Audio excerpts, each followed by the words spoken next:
En ce moment même, vous êtes assis sur quelque chose de plus précieux que l'or ou les diamants. Bientôt, cela pourrait coûter plus cher que le pétrole. Il s'agit d'un simple verre d'eau. Dans la situation inquiétante que nous allons explorer, ce verre pourrait vous coûter 50 $. À la fin de cette vidéo, vous verrez exactement comment l'eau pourrait devenir le produit le plus dangereux au monde. Certains experts disent que cela a déjà commencé à se produire. Voici la vérité effrayante. Les prix du pétrole ont chuté à des niveaux extrêmement bas à de nombreuses reprises au cours des 10 dernières années. Pendant ce temps, 2,2 milliards de personnes dans le monde n'ont déjà pas assez d'eau. Mais que se passe-t-il si la situation empire? Et si le liquide qui compose 60% de votre corps valait plus cher que celui qui fait avancer votre voiture? Aujourd'hui, nous explorons un monde où chaque goutte compte, un monde où rester en vie pourrait coûter à des pays entiers tout ce qu'ils possèdent. Imaginons ce scénario. Nous sommes dans 6 mois. Vous vous réveillez et consultez votre téléphone. Le gros titre indique « Les prix mondiaux de l'eau dépassent ceux du pétrole, 150 $ le baril ». Vous pensez que c'est impossible, mais voici ce qui s'est passé pendant la nuit. D'affreuses sécheresses ont frappé 3 continents en même temps. Les réserves d'eau souterraines dans les zones agricoles se sont complètement asséchées. Des accidents industriels ont pollué les principales sources d'eau douce. Tout cela a créé une tempête parfaite. En 48 heures, le prix de l'eau en bouteille triple. Cela signifie qu'il est 3 fois plus élevé. En une semaine, il est 10 fois plus élevé. Cette bouteille d'eau à 2 $ dans votre magasin local coûte maintenant 20 $, puis 35 $, puis 50 $. Vous courez à la cuisine et ouvrez le robinet. L'eau est brune et limitée. Cela vous coûte 8 $ le gallon sur votre facture d'eau. Votre facture mensuelle était de 40 $. Maintenant, elle est de 1200 $, et ce n'est que le début. Voici ce qui est vraiment choquant. Contrairement au pétrole, vous ne pouvez pas choisir de vous passer d'eau. Vous pouvez marcher ou faire du vélo au lieu de conduire, mais il vous faut environ un demi-gallon d'eau par jour, juste pour survivre. Cela fait 1460 $ par an juste pour ne pas mourir de soif, et nous n'avons même pas encore parlé de cuisiner, de nettoyer ou de se laver. Rappelez-vous, il ne s'agit pas seulement de l'eau potable. Voyons ce qui se passe ensuite. Les restaurants ferment immédiatement. Un seul repas nécessite des gallons d'eau pour la cuisson et le nettoyage. Quand l'eau coûte plus cher que la nourriture elle-même, les restaurants ne peuvent pas rester ouverts. Les chaînes de restauration rapide ferment. Les cafés ferment leurs portes. 70% des employés de la restauration perdent leur emploi du jour au lendemain. Les rayons de votre supermarché sont vides, non pas parce qu'il n'y a pas de nourriture. C'est parce que l'agriculture utilise 70% de toute l'eau douce dans le monde. Les agriculteurs font face à un choix impossible. Ils peuvent arroser leur culture et perdre de l'argent, ou les laisser mourir. Produire une seule livre de bœuf nécessite 1800 gallons d'eau. Avec les nouveaux prix de l'eau, ce hamburger coûterait 14 400 $. La plupart des agriculteurs laissent mourir leurs champs. Rester propre devient coûteux. Les hôpitaux doivent décider qui aura de l'eau propre pour une opération et qui n'en aura pas. Une seule douche utilise 17 gallons. Cela fait 136 $ à chaque fois que vous voulez vous laver. La plupart des gens se lavent une fois par semaine avec un seau et une éponge. Nous revenons à des pratiques datant du Moyen Âge. L'industrie manufacturière s'effondre. Fabriquer une seule voiture nécessite 39 000 gallons d'eau. Un t-shirt en coton a besoin de 713 gallons. Un jean nécessite 2700 gallons. Les usines du monde entier ferment, non pas parce que les gens ne veulent plus acheter de choses. Elles ferment parce que les coûts de production sont impossibles à supporter. Le chômage mondial atteint 40%. Voici la statistique qui devrait vous effrayer. L'Américain moyen utilise 82 gallons d'eau par jour. À 8 $ le gallon, cela fait 656 $ par jour. Cela représente 239 440 $ par an. Pour une famille de 4 personnes, cela fait près d'1 million de dollars chaque année, rien que pour l'eau. Désormais, la société commence à se désagréger d'une manière que vous n'auriez jamais imaginée. Oubliez la distinction entre riches et pauvres basée sur l'argent.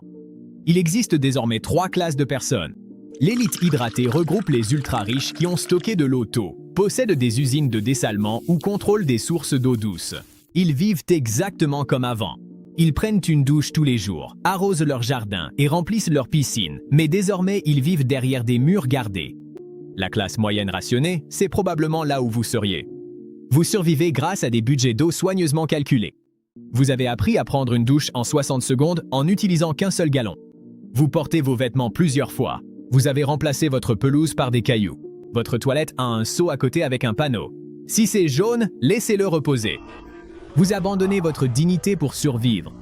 Les masses assoiffées sont les milliards de personnes qui ne peuvent même pas se permettre l'eau de base pour boire. Des camps de réfugiés se forment autour de chaque source d'eau douce restante. Les rivières deviennent des zones de guerre. Les lacs sont gardés par l'armée. Mais c'est là que cela devient vraiment dystopique. Le crime lié à l'eau devient le nouveau trafic de drogue. Des marchés noirs apparaissent du jour au lendemain. La contrebande d'eau devient plus rentable que la vente de cocaïne. Les organisations criminelles détournent les camions-citernes d'eau. Les pirates ne s'attaquent plus aux pétroliers. Ils ciblent les navires transportant de l'eau dessalée. Dans les grandes villes, des bars clandestins d'eau apparaissent. Ce sont des lieux illégaux où l'on peut acheter de l'eau non réglementée, possiblement contaminée, à des prix légèrement inférieurs. Les gens prennent le risque. Des maladies liées à l'eau sale, disparues depuis des décennies, réapparaissent. Choléra, dysenterie, typhoïde. Les gouvernements instaurent des licences d'hydratation. Il faut une autorisation pour utiliser certaines quantités d'eau. Un nouvel état de surveillance émerge. Les gouvernements surveillent chaque goutte que vous utilisez. Des compteurs intelligents dans chaque foyer enregistrent votre consommation. Si vous dépassez votre quota, vous êtes sanctionné, ou pire, votre eau est totalement coupée. Et puis, les guerres commencent. Quand l'eau devient plus précieuse que le pétrole, la carte du monde change complètement.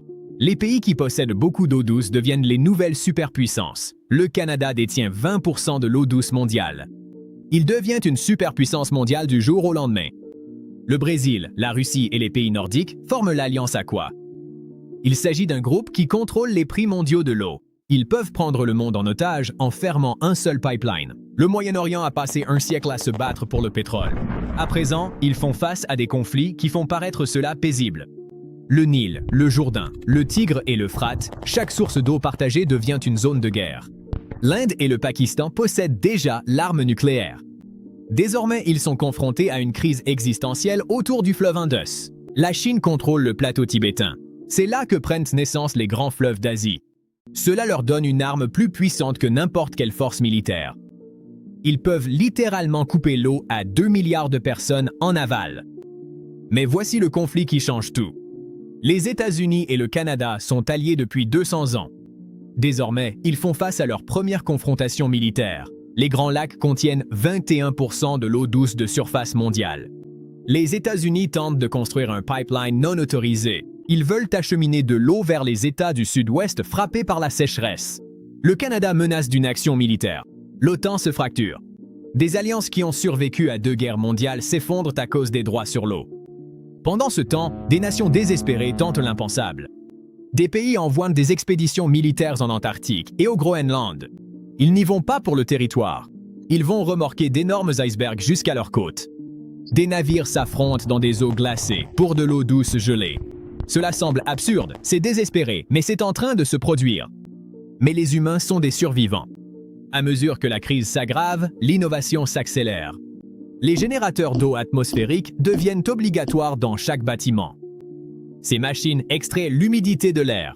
Des cultures génétiquement modifiées, capables de pousser avec 90% d'eau en moins, se répandent sur les anciennes terres agricoles. Des systèmes de recyclage de l'urine? Oui, cela devient la norme dans chaque foyer. Cette technologie qui transforme les toilettes en eau potable, que tout le monde trouvait répugnante, permet désormais à la civilisation de survivre. Des nations désertiques comme Israël et l'Arabie Saoudite ont investi dans le dessalement il y a des décennies. Aujourd'hui, elles deviennent des leaders technologiques. Leur expertise vaut des milliers de milliards. Transformer l'eau salée en eau douce devient le procédé le plus précieux sur Terre. Mais le dessalement nécessite d'énormes quantités d'énergie, ce qui nous amène à l'ultime ironie. Voici ce qui se passe ensuite. Alors que le prix de l'eau dépasse celui du pétrole, le pétrole devient la solution. D'immenses réserves de pétrole, désormais de faible valeur, sont brûlées pour alimenter les usines de dessalement à travers le monde. La ressource autrefois précieuse est maintenant consommée en quantité massive simplement pour produire de l'eau. Nous transformons en quelque sorte le pétrole en eau. L'impact environnemental est catastrophique, extrêmement nocif. Les émissions de carbone triplent. Le changement climatique s'accélère. Cela provoque davantage de sécheresse, ce qui accentue la pénurie d'eau, ce qui nécessite plus de dessalement, ce qui brûle encore plus de pétrole. C'est une spirale mortelle. Mais voici ce qui est vraiment choquant. Ce scénario n'est pas aussi farfelu que vous le pensez. En ce moment, dans le monde réel, le Cap, en Afrique du Sud, a failli atteindre le jour zéro en 2018. C'est le jour où ils auraient coupé toute l'eau du robinet. Les réserves d'eau souterraines de la Californie sont vidées 50% plus vite qu'elles ne peuvent se reconstituer. Le fleuve Colorado fournit de l'eau à 40 millions de personnes. Il n'a pas atteint l'océan depuis des années. L'eau en bouteille coûte déjà plus cher au gallon que l'essence dans la plupart des pays. Les contrats à terme sur l'eau ont commencé à être négociés à Wall Street en 2020. Elle est déjà traitée comme le pétrole. Le Forum économique mondial classe la crise de l'eau comme le risque mondial numéro 1. L'ONU prévoit que d'ici 2030, soit dans seulement 6 ans, la demande en eau dépassera l'offre de 40%.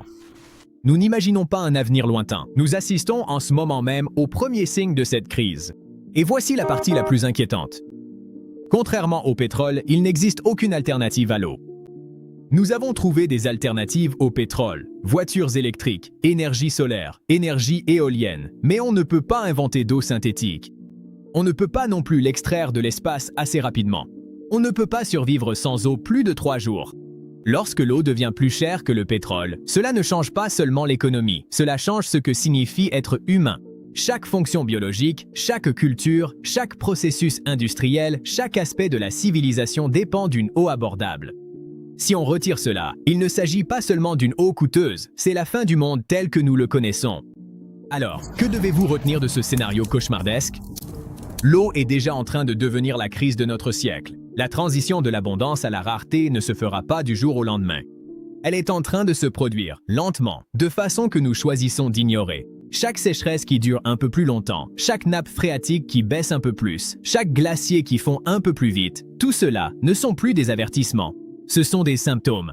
La question n'est pas « et si l'eau devenait plus chère que le pétrole ?» La question est « qu'allez-vous faire avant que cela n'arrive ?»